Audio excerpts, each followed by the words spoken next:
ಬೆಳೆಯುವ ಬೆಂಗಳೂರಿನಲ್ಲಿ ಕೃಷಿಕನಿಗೆ ನೀರಿನ ಹಾಹಾಕಾರ. ಸ್ನೇಹಿತರೆ, ದಯವಿಟ್ಟು ಮರಗಳನ್ನು ಬೆಳೆಸಿ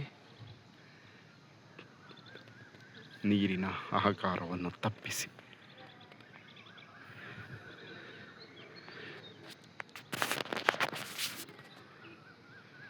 ಇದು ಬೆಂಗಳೂರಿನ ಚಿತ್ರಣ.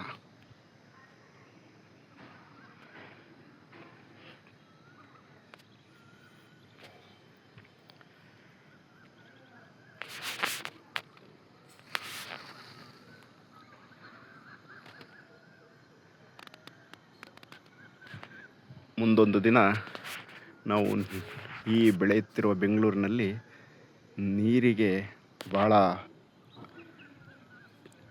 ತೊಂದರೆಗೆ ಒಳಪಡಬೇಕಾಗತ್ತೆ. ಆದ್ದರಿಂದ ಇವತ್ತಿನ ದಿನ ನಾವು ಕೈಲಾದ ಕೆಲವು ಮರ ಸಸಿಗಳನ್ನು ನೆಟ್ಟು ಪ್ರಕೃತಿಯನ್ನು ಕಾಪಾಡಿ ಮಳೆಗೆ ನಾವು ಹೊಂದ್ಕೋಬೇಕಾಗುತ್ತೆ. ಮಳೆ ಬಂದರೆ ಅಂತರ್ಜಲ ವೃದ್ಧಿಯಾಗಿ ಬೋರು ಮತ್ತೊಂದರಲ್ಲಿ ನೀರು ಸಿಗುತ್ತೆ. ಈ ದೊಡ್ಡ ಪ್ರಮಾಣದ ಬೆಂಗಳೂರಿಗೆ ಸರ್ಕಾರಗಳು ಕಾವೇರಿ ನೀರನ್ನು ಒದಗಿಸೋಕ್ಕೆ ಸಾಧ್ಯವೇ ಇಲ್ಲ. ಸೊ ಅದರಿಂದ ನಾವು ನೀರನ್ನು ಮಿತವಾಗಿ ಬಳಸಿ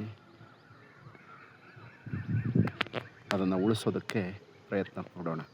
ನೀರು ಜೀವನಕ್ಕೆ ಮೂಲ ಆಧಾರ.